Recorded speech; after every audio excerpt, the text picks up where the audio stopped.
Thank you for listening. If you want to know more about us and our services, please visit our website at www.wsk9co.com. Today we're going to talk about the growl of the dog and how a dog communicates and really kind of analyze a little bit about what's going on and how it all works. So this last week we have an old dog and then we have the puppy, and the puppy was really pestering the old man, and he's pretty patient with all of it, but he gets to a point where he starts to correct, and his corrections are probably some of the most honest corrections that I've seen in a dog as far as the progression and how we train from, correcting, and then you increase your correction as needed. And so Chris was standing there or sitting there, and we decided, because we were watching the responses of the puppy as he would growl and what she would do, and so we recorded the growl of one particular growl, and then we started watching her behaviors. And so she was chewing on a corner of a box, and so Chris would play the growl sound, and she would back away and look at the phone and look at Chris, waiting for that visual to happen. So I'll let Chris kind of go a little bit more into it, and then, we're going to have a kind of conversation about growling and how growling is a good thing. So we had put some toys down, and Bora, our oldest dog, has always been very toy-driven. He loves to play. And not unlike any other puppy, our puppy, gets into everything, and she's gonna play too.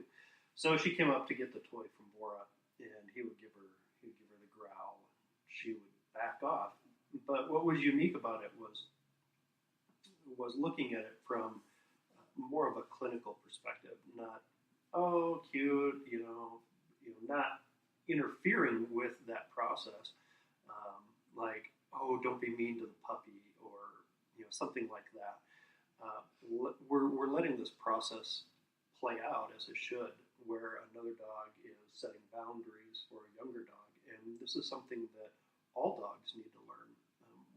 When our pets don't learn boundaries, bad things can happen. So that kind of set the stage. Both Joe and I started looking, and then I took out my phone and I thought, well, it's going to happen more than once, and it did. So we recorded Bora's growl, and it was fascinating how quickly the puppy would just back off, no questions asked. She would pause the behavior that she was displaying, and she would either walk away or she would get a little bit more curious. But in any event, she would stop what she was doing.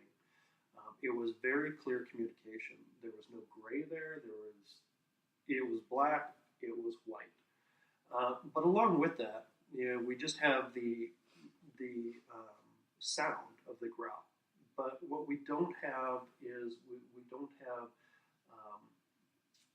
don't have any of the visual cues, and we don't have any of the what would we call it, the pheromones, or dogs have up in the middle of their nasal passage, they have what's called the Jacobson's organ, and this particular organ feeds all the way back into their brain, is processed separately from everything else in their brain, and this organ is designed specifically and only does one thing, and that's pick up emotion. That's pick up how a dog or another animal, or perhaps even a human, when we say dogs can smell fear. They can pick up on that, sure. It's these, and I don't know if I'm using the right word, but it's our sense, it's our body, it's our pheromones that are putting off these scents for our dogs that are picking this up. That being said, all we have is the recording of the growl. Will you play that?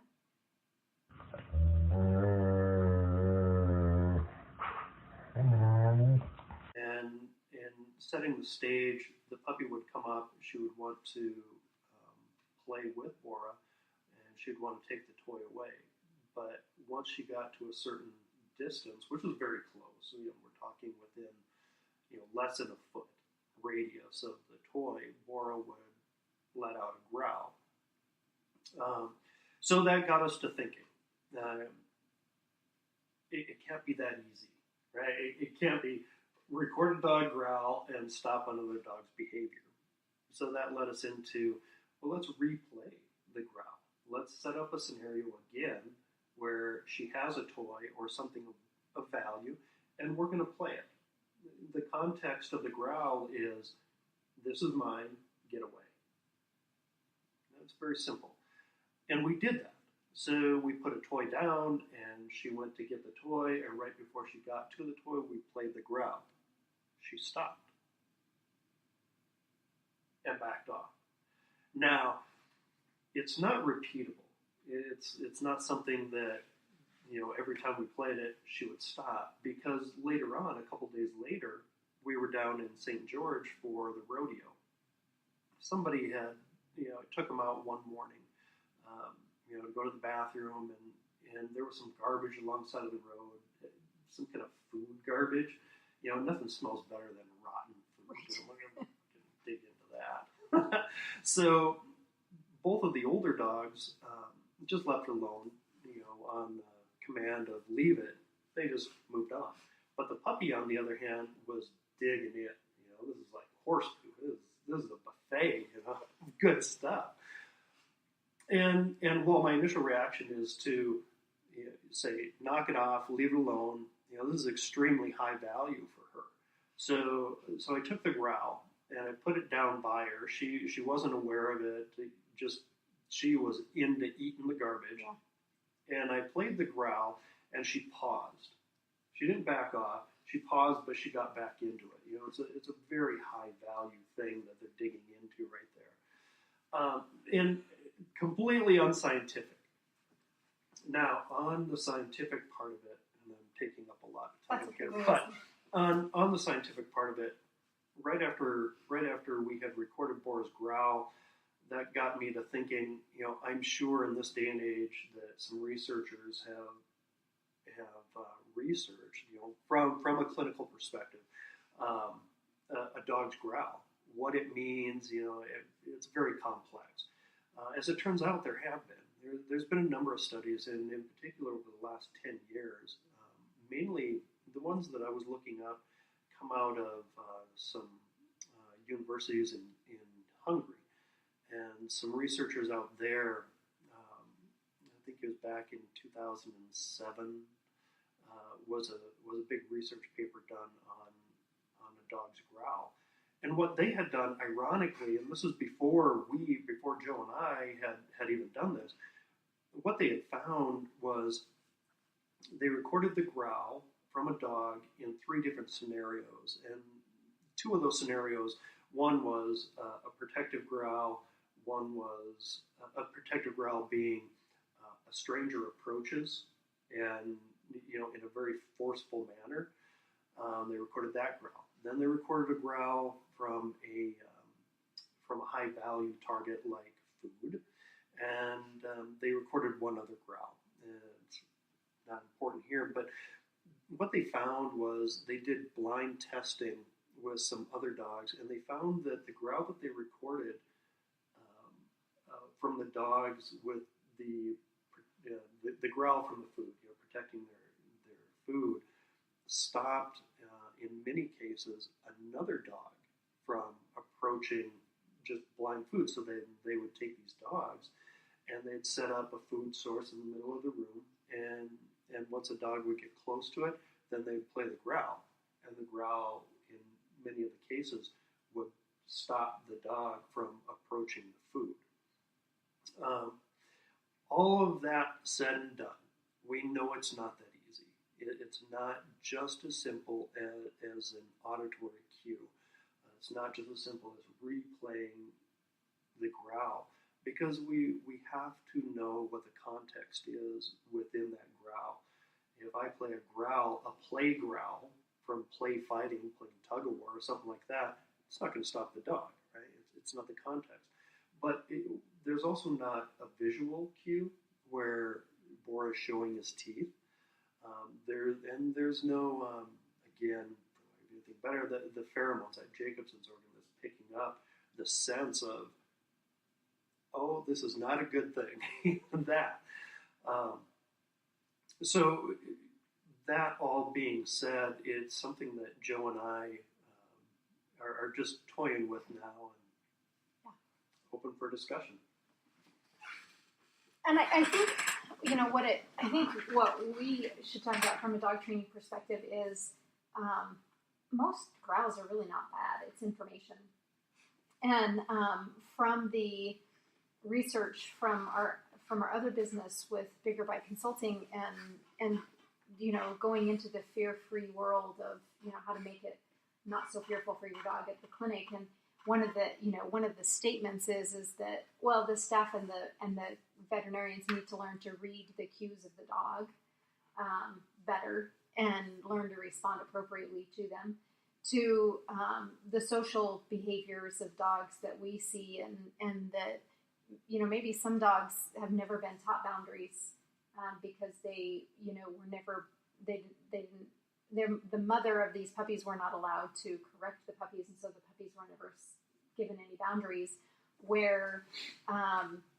And so the growls don't really mean anything to dogs like that. Where Shannon had to recreate a lot with Louie not having a dog mom. That how does Shannon replicate discipline and boundaries as a dog would? And there's still some cues that Louie doesn't take because you can't do it, but he understands boundaries and rules to, I have a bone and growl and get away from it, and people are disciplining the dog that's growling. People will stop the mama dogs from growling at the babies and making them scream because that's not nice. And so I think that, what it all comes down to is growling a sound is it's just not that easy. But how can we as dog trainers replicate or create or understand the growl to use it as discipline? Not saying that you have to growl at your dog, but how can we mimic that in a way that the dog understands what we're trying to get from them? And so Michelle, tell me a little bit about, with your pack and setting boundaries and how you replicate some of that discipline that's relatable to a growl. I would say in our family it's probably definitely more body language, even more so than verbal stuff. As we're talking about this, none of my dogs except for Prudence actually make a sound when they growl. The other two, they just lift their lips, so it's all visual, which is interesting. So ours is definitely more of a body blocking language versus even talking and I've never really thought about it till today that even that comes from us. In fact, I think if I growled at Murphy, he probably would try to bite me, to be honest with you. I don't think he would, but I don't know. I don't think I'd get in his face and growl. Yeah. I just don't think that, it would be appropriate at all. Yeah. Because he'd probably take that challenge and be like, excuse me. But ours is definitely going to be boundary set with body blocking, pushing back, a lot of pressure. And your smells, your release of what that, being honest about your emotion of what you're asking them to do. Melissa, you have a new puppy that's quite a bit more vocal than Cooper, your border collie. How is all of that playing into your pack and what's happening there? Well, it's been fascinating. Cooper has made sounds that I've never heard her make before. And this past week, she has just been so talkative. Much more than she ever has been. But when her and Yuki are playing together, she has this level of growls, and she has that. And so it's been really fun, she's kind of come into her own in a way. And she's had puppies around before, but they've all been older than 12 weeks. Yeah. This is the youngest puppy she's been around. And at first it was kind of, if Yuki was doing something, it was like, I'll avoid this. But now it's, I'm going to be involved. And she has those levels of intensity and this is my playful growl, which intensifies with Yuki, and she loves it. Right. But it was actually at one point that we're all in the living room and she was doing the playful growl, and then it started changing, and so I was like, Nick, watch what's happening. This is interesting. Right. Yuki, and Cooper did this growl that was much more guttural than she's ever done before, and Yuki just stopped and walked away. And that is, I've never seen Yuki do that. Because usually it's like, I'm going to do this more. This is great. Right. And then Cooper's done that now. Yeah. She's quicker to come to that grow. Right. So it's just been really fun to kind of watch that grow. One thing we did with Cooper as a puppy, and it kind of started by accident. We did, we're weird. And so and Cooper was doing something, and we were just like, hey. And she kind of slowed and kind of backed away. And we're like, oh, that's kind of a word that. Right. So we have a slower hey, and then we'll have a hey if she doesn't respond to that. Yeah. So we're kind of incorporating that and kind of watching Cooper's level of growls. That kind of resembles. There's a lower, and then we get this high. And so we're doing that with Yuki now, and it's been amazing. It's kind of worked. Sure. Yeah. I definitely don't have the body language or the pheromones or, but trying to mimic best we can. Like, obviously, I'm not going to growl at Yuki. Right. Or Cooper. We'll just, what the hell are you doing? But doing the human version and with my body language attached and knowing the situations to do those. I'm not going to say, hey, if she's running out in the road. Right. But, sure. Kind of, mimicking those. I like that. That's good. That's creative. So Shannon, let's get to Louie and some of the things that you, the thought process that you went in your mind of you have to raise this puppy, and how did you create that for him and set those boundaries so that he could be successful in a dog's world?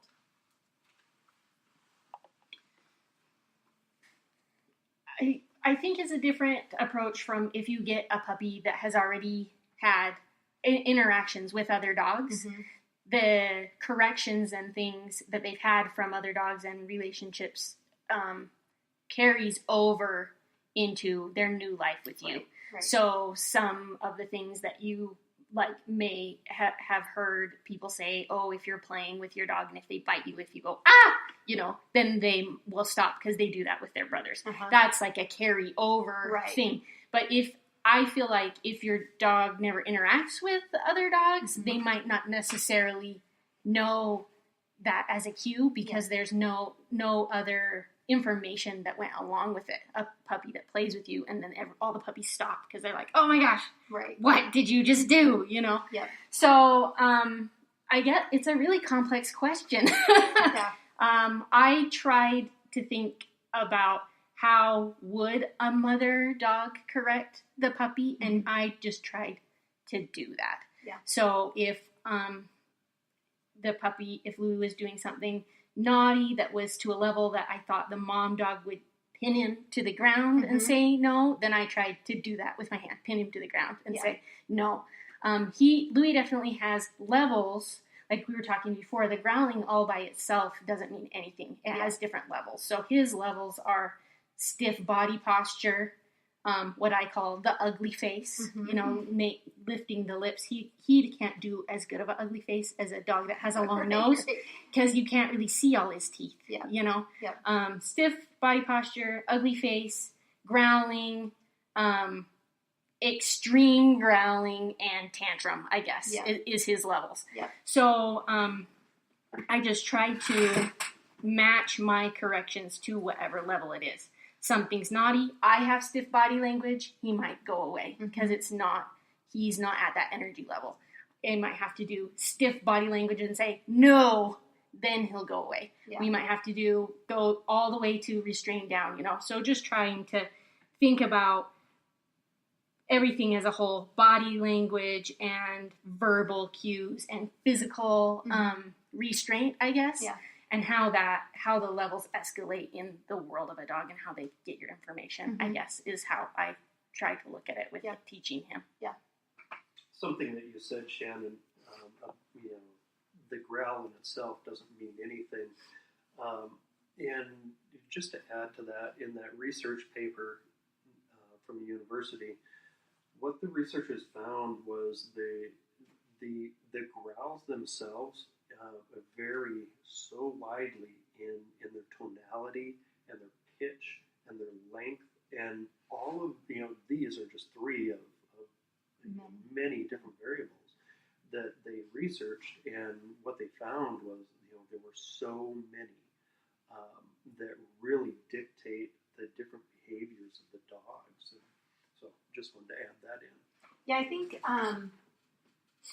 a couple of things that Shannon, from a dog training standpoint, is when what you took was this newborn puppy, and you started watching his body language, and so you would use his body language in other scenarios to start correcting him, because that's what he knew to do. Like, that was natural. But you would never, if he gets stiff, you don't get stiff back, because then that creates the challenge. But if you have something and you get stiff and he goes, oh, okay, I need to stop doing that, and goes away, but you're not mimicking his behavior to the behavior itself. And I think that's an important piece to learn, is if Cooper growled like that and then Yuki came back with that growl, Cooper would definitely escalate to, no, I'm really serious here. And I've seen it with Chianti.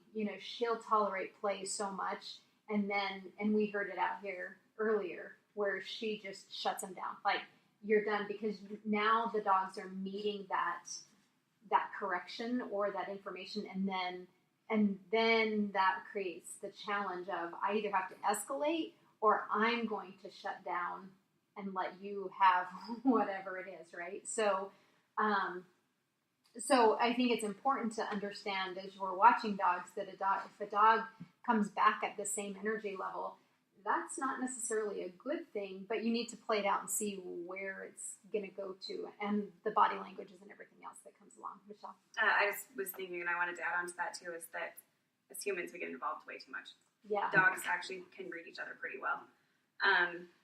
As we've been talking about this, and how I was saying that my dogs are definitely more visual. Mm-hmm. We have a lot of boundaries in our house that I don't think a lot of people would deal well with, which is kind of funny. Like,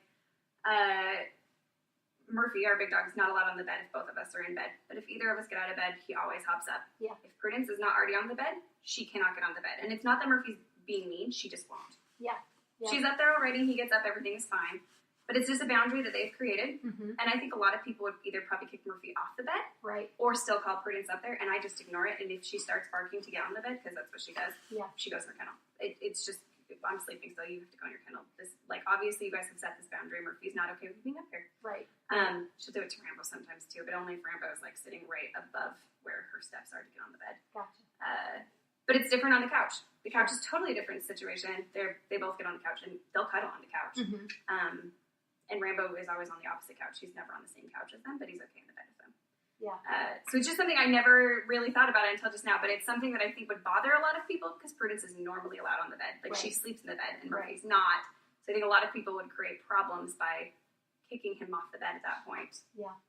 Yep. And so, I mean, it's something you just need to almost let your dogs play it out and let them figure it out. Yeah. I mean, I know that that's scary, and sometimes dogs can. I mean, we definitely have seen dog fights and whatnot, but usually dogs will stop it before it gets to that point. Yeah. Usually the dog that is actually being the problem will back off, but us as humans always correct the wrong dog. Right. Right. Well, yeah, like, you don't know, like, the other thing with the body language or the pheromones, if there's so much being said that we can't read. Yeah. Like, it's always hard when somebody's like, oh, this dog is being a bully. Yeah. So it's like, you don't really know, maybe your dog is responding to what this other dog is doing. But I do agree with what you said, that people get involved too much. Yeah. And that was a hard thing, and it kind of made me realize that maybe Nick and I live in a bubble, like a dominating bubble, because we went down to southern Utah for a long weekend, and we're so used to Yuki and Cooper chatting, and Cooper setting boundaries, and Yuki, we want them to do this. I want them to figure out everything, and my family would try to stop it, and I'd be like, no, stop, and for them, it was something bad. Yeah. Cooper was being mean to Yuki, and Yuki needs the toy, and we need to not let him bully. And it's hard to see them put emotions on the situation that aren't there. Right. And I think when people like, oh, my dog's going to feel bad if I kick them off the bed, or if they're not allowed on the bed. No, like, there's harmony right there. Yeah. Let's not create trouble just to soothe our selfish ideas. Right. Like, your dog's not going to go, oh, I feel bad. It's just, oh, okay, I'm not allowed to do this. Well, I'm going to go find something shiny. Right, right. and I think, at our house, the puppy we have 3 dog beds. We have more beds and toys than I think we've ever had. But the puppies claimed all the beds. And so the big dogs just don't get on them. Because if they get on them, then she's on them, and then they have to be by her. And so, we can force the shepherds to get on the beds, and sometimes with Bora, when he's up and down and you can see, whether, he's more sore, then you get on the bed and stay there. But they just kind of accept it, and that's fine, So I've moved the bed around, especially the one that's in the bedroom that she's totally claimed. I've just moved it, and nobody lays on it now. Nobody's on it. And that was kind of my goal, and now I'll give it back in a different place and see it, because it's Bora's therapeutic bed for his legs. And so it'll probably, I just wanted to kind of take it out of the equation and get her to not be so possessive over it with them. And so, I think that we do get too involved, and we do get worried about the growls and the communication that's happening, and we step in way too soon instead of letting things play out and see, what's going on. And I think we mess up a lot of our packs by being too involved and reading into information that's not really happening, and we stop the dogs from using their natural communication. Chris, do you have anything else to add with the growling? Shannon? I find it fascinating. I think probably the most fascinating is Shannon's world with Louie, and how well you've done with him. And because he's never had a dog mom to teach him all those things, and yet he has his fits and his tantrums, and it's just knowing what his triggers are and how to handle them. But really you've done a really good job at being a dog mom to help him understand how to live life as a dog. So your situation is fun, and I think that any of you out there that on our YouTube channel, there's going to be some more of Louie trying different things and pushing him through some things in life that maybe aren't natural, or things that he does. So it's stop being so involved and let the growls happen. Thank you for listening. If you want to know more about us and our services, please visit our website at www.wsk9co.com. And as always, we urge you to get out and train.